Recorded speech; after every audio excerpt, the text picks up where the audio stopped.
All right, we got some barbecued salmon and asparagus. King salmon caught from the Pacific Ocean yesterday. And we got fillets and we got steaks. And Jeff Sandin's right here. He's going to explain what he did. So the fillets of wild king salmon have just salt, pepper, olive oil, and garlic powder, lightly seared 2 minutes aside.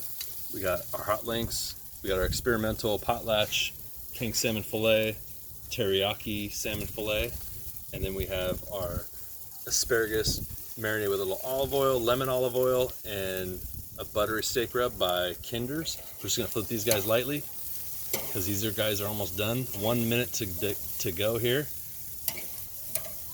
Oh, those look delicious. We're gonna cover this back up for less than 30 seconds and we'll be right back with the finished product.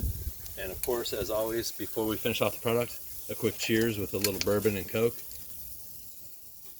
Oh yeah. I can't beat that. All right, we'll see you guys in a few.